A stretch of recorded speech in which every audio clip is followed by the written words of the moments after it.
2 minutes pour comprendre, aujourd'hui, le PSA. Alors, je suis avec le professeur François Desgrandchamps, vous êtes auteur de La prostate, on en parle. Le PSA, c'est la terreur de tous les hommes. On se dit, voilà, j'ai un taux de PSA élevé, j'ai un cancer. C'est vrai, c'est Oui, pas vrai? alors c'est pas vrai. Simplement, le PSA est le seul dosage qui permet d'être une sorte de signal d'alarme pour savoir si on a un cancer.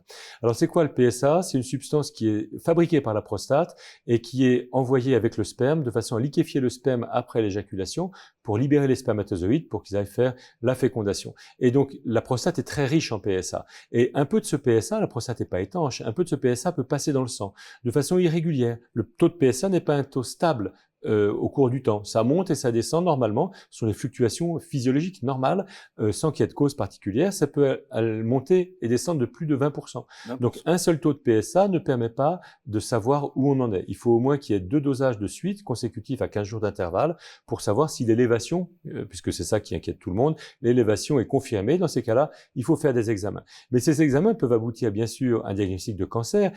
Quand on aboutit au diagnostic du cancer, d'habitude, il est très localisé. Ce sont des cancers très débutants. Mais ça peut être dû à autre chose. Les infections de la prostate élèvent le PSA. L'adénome, donc les grosses prostates bénignes, élèvent le PSA. Et puis, donc, le cancer localisé élève le PSA aussi. Mais attention à la normale. La normale est de 4. La normale, c'est une norme moyenne. Enfin, c'est une médiane sur une grande population. Mais il faut qu'on sache que les taux de PSA, lorsque le cancer est vraiment dangereux, peuvent atteindre 1000, 3000, 5000.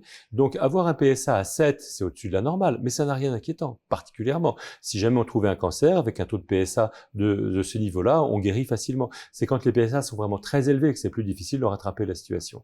Donc, le taux de PSA, pour synthétiser, on surveille, on ne s'alarme pas inutilement, et dans tous les cas, on va voir son médecin. Absolument. Merci. Nos émissions vous plaisent, alors aidez-nous à faire grandir la chaîne. Pour parler santé au plus grand nombre, partagez, likez, abonnez-vous.